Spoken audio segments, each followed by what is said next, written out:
You know, Yeah. It's just a matter of finding the way that because the two have to interplay.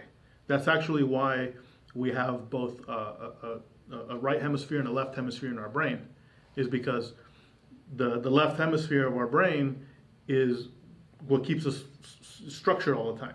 You know, it's our mentality for having structure, because if you put on your socks and then try to put on if you put on your shoes and then try to put on your socks, it doesn't work. Like, you have to have a structure for certain ways that you do things. But if you don't innovate, or if you don't try new things, then you'll never learn anything new. Yeah. And you can't progress. And you can't evolve. Yeah. Yeah, but the problem is, if you innovate too far or too fast, then it's hard to accept, because it's hard to implement into the existing structure. The structure is too rigid. There's no space for it. Yeah. And so what happens is, the way our mind works psychologically, is that in fact, it's thought that that's part of the reason why we dream, is because we're trying to filter out the information, obviously for memory and things like that.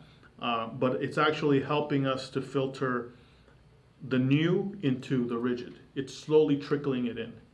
And so that's where people who are innovative and people who are always seeking to break boundaries like we are, we need to be able to work with those who are super organized and structured, who can run the organizations or do things like that. I need one of those. But to understand, like, each one understand what we're good at. So that we're not trying to do the other guy's job and then we mess up, or they're not trying to do our job and then kind of throw us off track. Yeah. Like, we need to know that they're both necessary parts. We just have to interplay in a way that makes sense. Yeah. I need one of those guys that is opposite me, and then I haven't found them yet. So that I can work with them. Yeah, it's crazy, but I do need someone to help me. It's weird, like, it's like this channel, right? Like, it's just me. It's like literally just me, just every day, just grinding on it, just doing the thing, doing the videos. I mean, you were here at the very beginning, right?